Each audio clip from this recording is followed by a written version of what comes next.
So hey guys, welcome back to your channel. So guys, आज से एक बहुत ही इंपॉर्टेंट सीरीज आपके लिए इस चैनल पे शुरू होने वाली है। हम एक एक स्टॉक का ब्रीफ एनालिसिस करेंगे, टेक्निकल एनालिसिस करेंगे, फंडामेंटल एनालिसिस करेंगे। और जिन स्टॉक्स के बारे में आप मेरे से कमेंट सेक्शन में पूछोगे, नेक्स्ट वीडियो में उसी पे लेके आया करूंगा। मैं टेक्निकल एनालिसिस भी आप लोगों के लिए किया करूंगा, फंडामेंटल एनालिसिस भी किया करूंगा उन्हीं स्टॉक्स का जिसके बारे में आप कमेंट सेक्शन में मेरे को कमेंट किया करेंगे। सो गाइस, मेक श्योर आपके जो फेवरेट स्टॉक है, आप जिन स्टॉक्स में इन्वेस्टिंग करना चाहते हो, आप जिन स्टॉक्स में स्विंग ट्रेडिंग करना चाहते हो, उसके लिए मैं आप लोगों के लिए एनालिसिस लेके आऊंगा। बाय करना है, सेल करना है, वो सब आपकी जिम्मेदारी होगी। मैं आपको एनालिसिस करके बताऊंगा कि इस लेवल के आसपास एक अच्छा सप्लाई जोन बन रहा है। ए टू जेड एक स्टॉक के बारे में सारी चीजों के बारे में बात करेंगे। बैलेंस शीट भी देखेंगे, उसकी टेक्निकल चार्ट पैटर्न भी देखेंगे, 1 वीक टाइम फ्रेम पे, 1 डे टाइम फ्रेम पे, 1 आवर टाइम फ्रेम में, कि अगर आपको इसको अक्यूमुलेट करना है किसी स्टॉक को, कितने सालों के लिए आप कर सकते हो। एंड गाइज, आपको ये बात पता होनी चाहिए that we are not SEBI registered advisors. हम लोग ये जो वीडियो रहेंगी आपके लिए, जो सीरीज रहेंगी, it will only be for educational purposes, क्योंकि इसमें हम बस एनालाइज करके आपको बताएंगे कि ये स्टॉक फंडामेंटली कितना स्ट्रांग है, ये स्टॉक टेक्निकली कितना स्ट्रांग है। बट जब आप उसमें इन्वेस्टिंग करोगे, it will be through your own diligence, due diligence and through your own research. तो गाइस, मेक श्योर आप जब इन्वेस्टिंग कर रहे हो, क्योंकि आपका रिस्क होगा। अगर आप पैसे बनाओगे तो आपका ही पैसा होगा, अगर आप पैसे लूज करोगे वो आपका ही लॉस होगा। हम लोग जो आपके लिए वीडियोस बनाएंगे वो एक एक स्टॉक के बारे में उठाते रहेंगे, उसको टेक्निकली फंडामेंटली एनालाइज करते रहेंगे। सो गाइस, आज की वीडियो रहेगी हमारी एचडीएफसी बैंक के ऊपर। ब्रीफ एनालिसिस करेंगे कि क्या कौन से डिमांड जोन के आसपास है, कौन से डिमांड जोन से अक्यूमुलेट करा जाता है उसको, और ऑपरेटर्स उसमें अपनी पोजीशन कैसे बनाते हैं, कौन से लेवल्स के बारे में ध्यान रखना है। और जब हम बैलेंस शीट की बात करेंगे एचडीएफसी बैंक की, वो भी मैं आपको खोल के दिखाऊंगा। एक स्क्रीनर साइट है, उस पर हम एनालिसिस करेंगे उसमें कि यार कैसे quarter on quarter basis company कैसे परफॉर्म कर रही है, कंपनी ने थ्रू आउट अपने इन्वेस्टर्स को कितना पैसा बना के दिया है, कंपनी का पैट क्या चल रहा है, कंपनी का ROC, ROE, P ratio, PB ratio, और इन जनरल जो उसकी बैलेंस शीट है उसमें एफआईआईज, डीआईएस, जो हमारे फॉरेन इंस्टीट्यूशनल इन्वेस्टर्स है, जो हमारे डोमेस्टिक इंस्टीट्यूशनल इन्वेस्टर्स है, क्या उनकी होल्डिंग की स्टॉक में बढ़ रही है, पब्लिक से क्या होल्डिंग काटी जा रही है, कम करी जा रही है, और या फिर प्रमोटर जो है अपनी होल्डिंग बढ़ा रहे हैं, कम कर रहे हैं, क्योंकि इसका भी बहुत ज्यादा पॉजिटिव या नेगेटिव इंपैक्ट स्टॉक पे आ सकता है। ए टू जेड गाइस सारी चीजों के बारे में बात करेंगे। कमेंट करते रहना किस स्टॉक पे आपको ब्रीफ डिटेल्ड एनालिसिस वीडियो चाहिए, उसके बारे में हम बात करते रहेंगे। सो गाइस, सीधा चलते हैं चार्ट पे और जरा ब्रीफ एनालिसिस करके देखते हैं एचडीएफसी बैंक का। सो गाइस, जैसे कि आपको पता है, मैंने आप लोगों के लिए एचडीएफसी बैंक का चार्ट खोल रखा है 1 वीक टाइम फ्रेम पे। तो 1 वीक टाइम फ्रेम पे अभी मैंने आप लोगों के लिए एक और हमारा इंडिकेटर लगा रखा है 200 ईएमए का। गाइस, अगर मेरी किसी ने 200 ईएमए की वीडियो नहीं देखी ट्रेडिंग यूनिवर्सिटी चैनल पे, so guys go check it out. उसमें सब चीजों के बारे में बताया कि इसको कब यूज करना है, कौन सी ड्यूरेशन के लिए यूज किया जाता है, ईएमए और एसएमए में फर्क क्या होता है। अगर आपको ईएमए की फुल फॉर्म नहीं पता, ईएमए की फुल फॉर्म होती है मूविंग एवरेज एक्सपोनेंशियल, एसएमए होता है हमारा सिंपल मूविंग एवरेज। दोनों में क्या फर्क होता है, सब चीजों में बात करी थी कि जो ईएमए होता है वो आपका जो रिसेंटली फाउंड कैंडल्स होती हैं उनको ज्यादा वेटेज देता है as compare to SMA. SMA क्या करता है, हर कैंडल को इक्वल वेटेज देता है। आप किसी भी टाइम फ्रेम पे बात कर रहे हो, आप किसी भी कैंडल स्टिक की बात कर रहे हो। ईएमए में क्या होता है, अगर आप 1 डे के टाइम फ्रेम पे बात कर रहे हो तो जो रिसेंटली फाउंड 1 डे की कैंडल्स होंगी 3-4 दिन की, उनको ज्यादा वेटेज मिलेगी, इसलिए इसको एक्सपोनेंशियल कहा जाता है, क्योंकि रिसेंट कैंडल्स को ज्यादा वेटेज मिलती है। और इसीलिए एसएमए को सिंपल मूविंग एवरेज कहते हैं, क्योंकि वो इक्वल वेटेज देता है सारी ही कैंडल स्टिक्स को। सो गाइस, ये चलते हैं चार्ट पे। ईएमए लगा रखा है, अभी मैंने 200 ईएमए लगा रखा है, जिसमें लेंथ 200 आपको कर लेनी है। अब हम एक चीज देख पा रहे हैं, जब भी एचडीएफसी बैंक का स्टॉक 200 ईएमए के नीचे आया है, वो अक्यूमुलेशन जोन होता है उसका, बहुत ही ज्यादा कम आता है। अगर मैं बात करूं, एक ही बार आया है रिसेंटली, मैं देखूंगा, वो भी हमारा कोविड के फॉल के टाइम आया था। अभी भी ये 200 ईएमए के नीचे ट्रेड कर रहा है। अगर तो मैं आपको बता दूं कि this is at a very very important accumulation zone. अगर मैं आप लोगों के लिए एक हॉरिजॉन्टल लाइन आपको बना के दिखाऊं, it is at a very crucial accumulation zone. Accumulation zone वो होता है जहां से स्टॉक को उठाया जाता है, अक्यूमुलेट किया जाता है। अक्यूमुलेशन जोन हमेशा डिमांड जोन पे फॉर्म होता है, क्योंकि वहां से डिमांड बढ़ती है। डिमांड जब बढ़ती है और सप्लाई कम होती है, तो किसी एसेट का भाव, किसी शेयर का भाव, किसी इंडेक्स का भाव, किसी भी चीज का भाव जब बढ़ता है तो वो अक्यूमुलेशन जोन पे बढ़ता है, क्योंकि उसको अक्यूमुलेट किया जाता है। डिमांड जोन पे ही ये सब चीजें होती हैं। सो गाइस, जैसा कि हम देख पा रहे हैं 1 वीक टाइम फ्रेम पे अभी देख रहे हैं, ये स्टॉक बहुत ही कम आया है, तोड़ के 200 ईएमए को बहुत ही कम क्लोजिंग दी है। और आपको ये पता है कि जब हमने एक चार्ट पैटर्न के बारे में इसमें बात करी थी, हमें इसमें एक बहुत ही ब्यूटीफुल चार्ट पैटर्न दिखा था। हमारा कप एंड हैंडल पैटर्न हमें दिख रहा था। टेक्निकली अगर बात करूं आपसे, ये रहा आपका कप और ये रहा आपका हैंडल। हम लोगों ने ये भी बात करी थी कि जब हम टेक्निकल एनालिसिस करते हैं, उसमें सबसे ज्यादा इंपॉर्टेंट ये आता है कि जो इसकी डेप्थ होती है कप एंड हैंडल पैटर्न की, इनवर्स हेड एंड शोल्डर की, जब हम उस डेप्थ को ऊपर लगा देते हैं, ऊपर कैसे लगाएंगे, नेक लाइन से ऊपर लगा देते हैं, तो हमें जो स्टॉक का फाइनल टारगेट देखने को मिलता है। अगर मैं प्रॉपर्ली इसको आप लोगों के लगाऊं, तो हमें अप्रोक्सीमेटली जो उसका टारगेट देखने को मिल रहा है वो अप्रोक्सीमेटली 2166 का मिल रहा है। और ये बेस्ड ऑन ओनली टेक्निकल्स है, इसमें मैंने कुछ भी नहीं करा, बस मैंने डेप्थ, जो इसकी डेप्थ थी, जो वर्टिकल हाइट थी, जो गोलाई की वर्टिकल हाइट थी, जब उसको मैंने नेकलाइन पे लगा के नेकलाइन से ऊपर लगा दिया, तो मैं ये देख पा रहा हूँ कि करंटली जो उसका टारगेट निकल के आ रहा है 2166 का है। एंड ये हो सकता है 1 साल में, 5 साल में, 10 साल में अचीव हो, बट अचीव होगा। अब जितना हो सकता है इसने यहाँ पे टाइम स्पेंड किया, इसका मतलब ये नहीं कि उतना ही टाइम उसको ऊपर जाने में लगेगा। किसी चीज का भाव बढ़ना होता है तो उसमें बस अक्यूमुलेशन जोन चाहिए होता है, डिमांड ज्यादा चाहिए होती है, सप्लाई कम चाहिए होती है, तो उसका प्राइस अपने आप बढ़ता है। ये क्यों गिरा था, सबको पता है कि इसके जो एक्सपेक्टेड रिजल्ट्स थे उससे कम आए थे, और ये कहीं ना कहीं एक्सपेक्टेड था क्योंकि एचडीएफसी एचडीएफसी बैंक का मर्जर हुआ था। तो जो कंबाइंड बैलेंस शीट थी उसमें तो ओवरऑल प्रॉफिटेबल थी, बट कहीं ना कहीं जब जब मर्जर हुआ उसके बाद से एक एसेट ने परफॉर्म करना, जो दो हमारी कंपनी थी जो मर्ज हुई थी उनमें से एक में थोड़ा बहुत लॉस था, या उसकी जो रिजल्ट्स थे वो इतने एक्सपेक्टेड नहीं है, तो कहीं ना हमें एक बहुत ही ज्यादा शार्प सेलिंग देखने को मिली थी 1720 के लेवल से। 1720 पे सीधा लाके जो स्टॉक को जो अभी तक पटका है, जो हमारे इन्वेस्टर्स हैं उन्होंने 1403 का भी रेट चल रहा है, तो करीबन 320 पॉइंट, अगर मैं आपको परसेंटेज टर्म्स में बात करूं, करीबन यहाँ पे न्यूज आई थी, तो अगर मैं आपको बात करूं तो अप्रोक्सीमेटली 18% की करेक्शन हुई थी। 18% एचडीएफसी बैंक जैसे स्टॉक में, जिसकी सबसे ज्यादा वेटेज है बैंक निफ्टी में, उसके लिए बहुत ही ज्यादा होता है।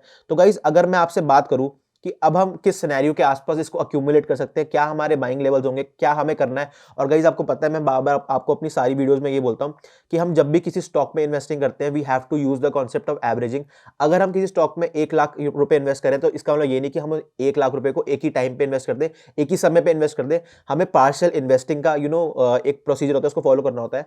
अगर स्टॉक 0.5% करेक्ट हो रहा है, तो डिपेंडिंग कि आपके पास कितना पैसा, डिपेंडिंग कि आपको उसको कितना अक्यूमुलेट करना है, आपको हर 1% पे मान लो 1 लाख बेचना है। अगर किसी का हर 1% पे कोई 10 लाख खरीद सकता है, हर 1% पे कोई 1 करोड़ खरीद सकता है, डिपेंडिंग कि आपका कैपिटल क्या है, डिपेंडिंग कि आप उसमें कितना पैसा डालना चाहते हो, डिपेंडिंग कि जब आप स्टॉक मार्केट को एक पैसिव इनकम सोर्स से देखते हो, तो आपका जो एक्टिव इनकम सोर्स है, जो आप जॉब करते हो, बिजनेस करते हो, वो आपको कितना रेवेन्यू जनरेट करके देख रहा है, उसी के अकॉर्डिंग हमें हमेशा 4 पार्ट्स में इन्वेस्टिंग करनी चाहिए स्टॉक में। 5 पार्ट से मेरा मतलब है, अगर आप 1 लाख रुपए की स्टॉक में इन्वेस्ट करने की सोच रहे हो, तो मैं 25,000 4 बार इन्वेस्ट करना है, या फिर 20,000 रुपए 5 बार इन्वेस्ट करने हैं। तो इससे क्या होगा, जो आपकी एवरेजिंग होगी, अगर आपने इन लेवल्स पे खरीदा है, जब स्टॉक ऊपर जाएगा ना, उसमें आपकी एवरेजिंग कितनी अच्छी होगी, उसमें आपको जब ऊपर जाएगा तो प्रॉफिट बहुत ही तगड़ा होगा। तो इसलिए मैं बार बार आपको बोल रहा हूं, क्योंकि 200 ईएमए के नीचे इसमें बहुत ही कम क्लोजिंग दी है। अगर मैं आपको रिसेंट टाइम में बात करूं, एक बार इसने यहाँ इस टाइम दी थी और एक बार इसने अब दी है। और जब मैं बात करता हूं निफ्टी 50 में 200 ईएमए के नीचे अगर कोई स्टॉक आ रहा है, तो उसको अक्यूमुलेट आप लोग करना स्टार्ट कर सकते हो, क्योंकि कहीं ना कहीं ये होता है कि यार प्रोबेबिलिटी होती है, बस 2 बार आया है ये देखो, 2 बार आया है, और उसके बाद देखो आप कितनी तगड़ी आपको रैली देखने को मिली है। हो सकता है टाइम स्पेंड करे, बट आपको उसके बाद एक अपवर्ड रैली हमेशा देखने को मिलती है। और हमें पता है हमेशा जो स्टॉक होता है या कोई भी एसेट होता है, according to Dow theory it moves in waves, ठीक है। तो ये सिनेरियो रहता है पूरा। अब एक चीज देखने वाली ये है कि जो हमने अभी बात करी, तो मेन पॉइंट के बारे में बात कर ली कि किस लेवल्स के आसपास अक्यूमुलेट करना है, किस लेवल्स के आसपास खरीदना है, किस लेवल्स के आसपास बेचना है, करना क्या है, किस टाइप का सिनेरियो रखना है।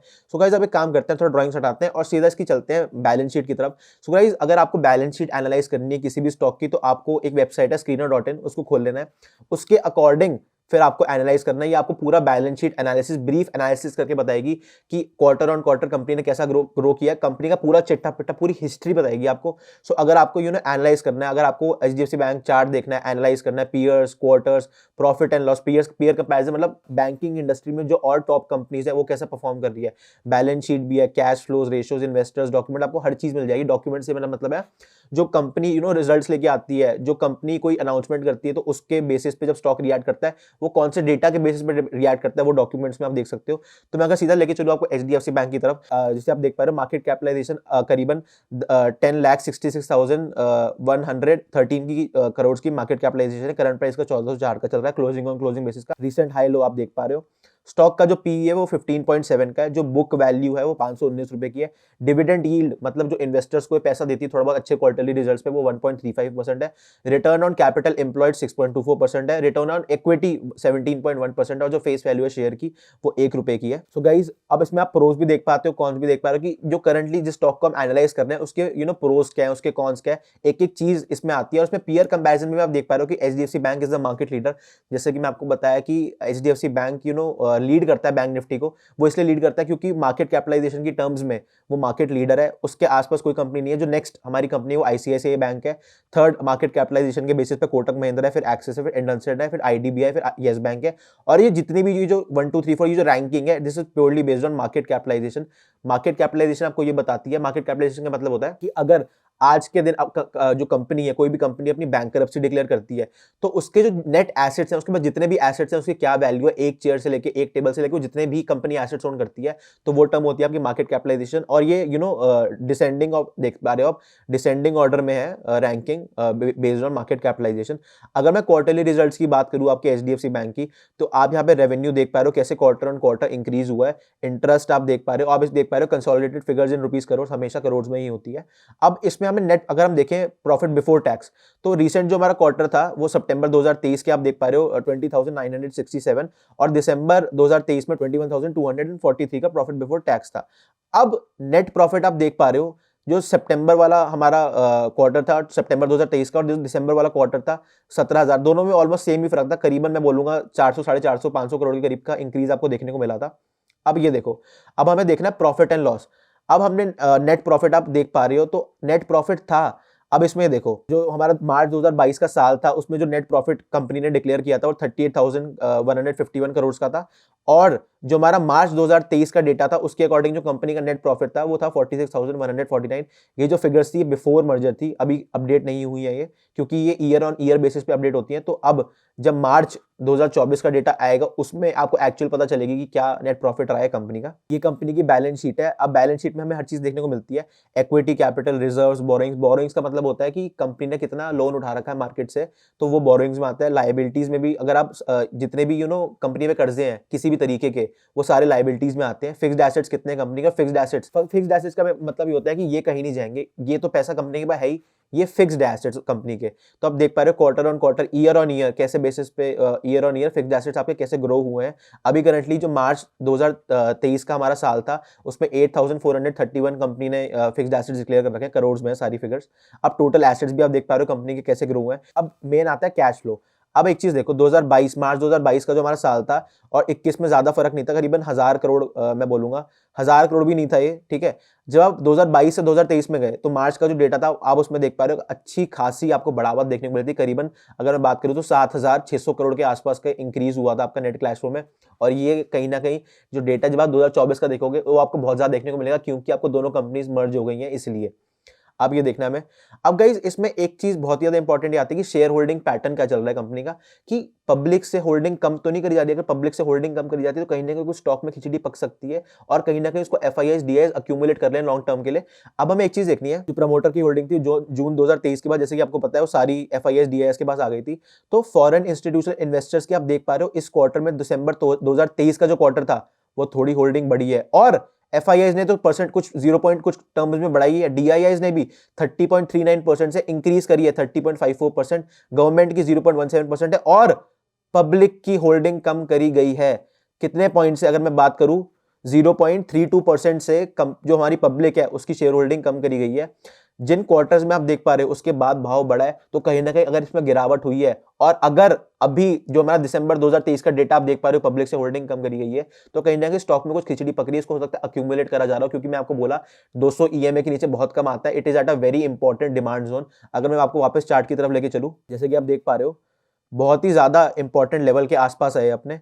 तो अगर मैं एक बड़ी हटाऊं आपको, जैसे हमने बना के देखा था, थोड़ी ड्राइंग्स हटा देता हूं आप लोगों के लिए ताकि आपको और क्लियरली नजर आए। ये कप एंड हैंडल पैटर्न की हमने बात करी। कप एंड हैंडल में मैंने आपको ये भी बताया था कि जो डेप्थ होती है, जब डेप्थ को आप ऊपर नेकलाइन पे लगा देते हो तो आपको स्टॉक के फ्यूचर के टारगेट्स देखने को मिलते हैं। तो कहीं ना कहीं ये पूरा ब्रीफ एनालिसिस रहता है, और अगर ये नीचे टूटेगा, जो जिसके चांसेस बहुत ही कम है, तो एक ये लेवल के आसपास ही जरूर आ सकता है। क्योंकि जो कप बना था, तो जो कप का लो था करीबन 1280 का था। तो अगर ये वाला लेवल टूटा तो इसका जो नेक्स्ट टारगेट है वो सीधा 1280 के लेवल के करीब है। तो अक्यूमुलेट करना स्टार्ट कर सकते हो आप, क्योंकि 200 ईएमए के नीचे बहुत कम आता है। एंड गाइस, बार बार मैं बोल रहा हूं that we are not SEBI registered advisors, this video is only for educational purposes. मैं आपको बस एनालाइज करके बताया कि टेक्निकली फंडामेंटली स्टॉक कितना स्ट्रांग है और क्या क्या इसके लेवल्स रह सकते हैं। खाली इनमें लेवल्स की बात करी है, और लेवल्स ही सबसे बड़ा रोल प्ले करते हैं। सो गाइस, आई होप आपको एक brief analysis video HDFC bank के ऊपर अच्छी लगी होगी, जिसके बारे में हमने ए टू जेड चीजों के बारे में बात करी। हमने बैलेंस शीट भी देखी, हमने इन जनरल एचडीएफसी बैंक का क्या बाय ऑन डिप्स का सिनेरियो रहता है, क्या एवरेजिंग का कॉन्सेप्ट होता है, कैसे आप टारगेट लगाते हो अगर कोई चार्ट पैटर्न फॉर्म होता है। तो गाइस आई होप आपको वीडियो पसंद आई होगी। अपनी फ्रेंड्स और फैमिली के साथ जरूर शेयर करना, अगर वो बैंक्स में इन्वेस्ट करते हैं, अगर वो लॉन्ग टर्म इन्वेस्टिंग करते हैं, कि क्या एचडीएफसी बैंक उनके पोर्टफोलियो में अच्छा फिट होगा, उनके अकॉर्डिंग, उनके डिसीजन के अकॉर्डिंग, उनकी नॉलेज के अकॉर्डिंग। और अगर आपको ऐसी नॉलेजेबल वीडियोस चाहिए एक एक स्टॉक के ऊपर, तो मेरे को कमेंट सेक्शन में जरूर बताना। और कमेंट सेक्शन में मेरे को स्टॉक के नाम के साथ बताना कि सर आप क्या चाहते हो कि मैं कौन से स्टॉक का एक टेक्निकल एनालिसिस, एक फंडामेंटल एनालिसिस आप लोगों के लिए नेक्स्ट वीडियो में लेके आऊं। कमेंट सेक्शन में जरूर बताना कि आपको ये सीरीज कैसी लगी, कैसा लगा मैं आप लोगों को मेरा analysis. So guys, thank you for watching all our videos. Please like, share and subscribe to our channel. We'll be back with another great video for you guys. Thank you so much for watching. See you guys. Bye.